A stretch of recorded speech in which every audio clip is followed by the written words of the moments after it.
Today's vlog, tuturuan ko kayo kung paano magluto ng spicy tofu. Yan po ang pinakasikat na pagkain pang Korean. Ayan, ito po yung ating mga ingredients na gagamitin. Siyempre, kailangan natin ng tokwa or tofu. Silky tofu po ang aking ginamit ngayon. So, ayan, sa isang malinis na kawali, sa wok, kung ano magagamitin nyo, ilagay nyo ang ating hiniwang leek. Yung mga slice leek na ganyan, guys. Ayan. Ayan, lalagay natin dyan yan. Pang paano po yan, ganyan. Diba, sibuyas ang ginagamitin natin. Pero ngayon, hindi. Leek po ang gagamitin natin yan. Ayan, nilagay na natin ang ating pork giniling. So, pork giniling ang gagamitin nyo. Minsan naman beef. Kung gusto nyo beef, nasa inyo yan, guys. Pero, pork giniling ang ginamit ko for today. Ayan. Halu-haluin lang po natin siya hanggang may spread ang buo, ang leek. Yan. Alam nyo ba yung ginagamit natin, diba, sibuyas? Ito, leek naman ang gagamitin natin, dahon, instead of sibuyas. After nyan, makikita mo magiging brown siya, guys. Ayan, lalagyan natin siya ng olive oil. Sesame oil pala, guys. Sesame oil. Ayan, nilagyan ko pala siya ng sesame oil. Any kind of oil, pwede. Olive oil, cooking oil. Ayan, lalagyan na natin siya ng chili flakes or chili powder. Ayan, lagyan mo siya ng chili powder. Depende po sa anghang ng gusto nyo. So, ayan, lalagyan natin siya ng sugar. Paano po yan? Para may tamis, may anghang. Okay, ayan, lagyan natin ng sugar.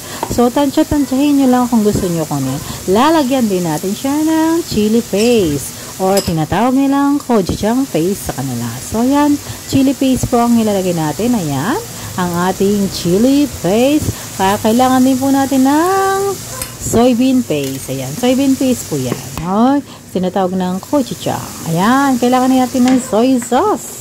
Ayan, sinabi ko na sa inyo yung mga ibang mga vlog ko before. May dalawang klase sila ng soy sauce. Dark soy sauce for the soup and yung soy sauce na pang savory yung isa para sa sausawan. May mga specific na soy sauce silang ginagamit. Ayan, halu-haluin lang po natin siya. Ayan, halu-haluin mo lang siya ng ganyan. May spread mo lahat yung mga ingredients. Ayan, medyo yung ating camera ngayon pag nyo na kasi medyo paikot-ikot yung camera. Parang kayo iniikot-ikot lang din. Diba? Ayan. Ayan, makikita nyo yung tsura niya pa lang. Parang sa tsura pa lang niya ay napaka-hot, spicy na siya, guys. Lalagyan na natin siya ng water. Ito pa lang ating spicy tofu. Pwede po siyang maging soup. Pwede naman yung gusto nyo yung hindi siya masyadong masaba. Patutuyuin nyo siya. Pero, mas maganda yung may sabaw-sabaw siya. Ayan, nilalagay na natin ang ating main ingredients. Sabi ko nga sa inyo, silky tofu ang aking binili. Meron po kasi dalawang klase yan. Yung firm tofu yung matigas-tigas siya ng konti. Yung firm siya, pwede siyang ilagay sa mga soup, pwede siyang iprituhin. Itong silky, ganun siya, parang malambot-lambot siya. Pwede rin kahit ano, pero may pagkakaiba daw. Pero parang hindi naman, parehas lang din naman siya. Yung isa ay makinis, pero yung isa parang may butas-butas ng konti. Pero parehas lang naman tofu yan. Kahit na anong gamitin yung tofu, pwede rin. Yung tokwa natin yan, diba? Yan, pwede rin taho na pinatigas yon sa Pilipinas. So, ayan, guys, hile-hilera nyo lang siyang ganyan, guys. Ayan, nakita nyo naman, di ba? Hile-hilera nyo at saka inyong, yung dahan-dahan lang po ng paghalo, ha?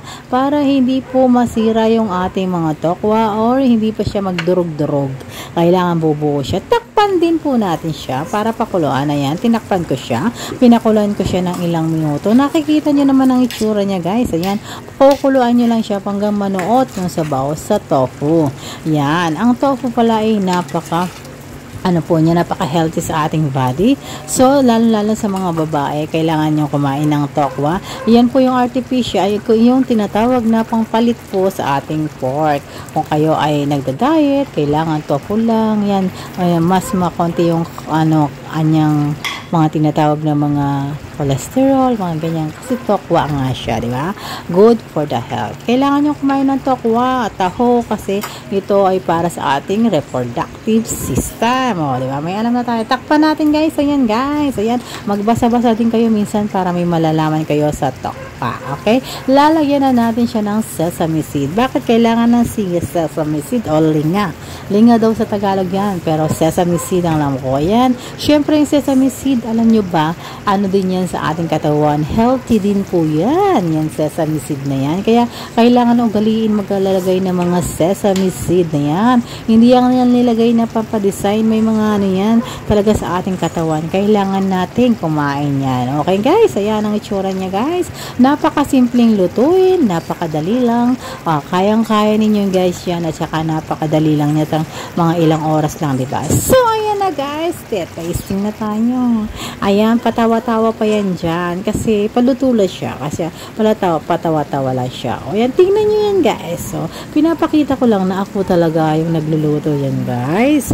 Ako lang at wala nang iba. Sino pa ba? Kasi, wag nyong kinakrap ang aking video guys. Kasi, ako talaga ito.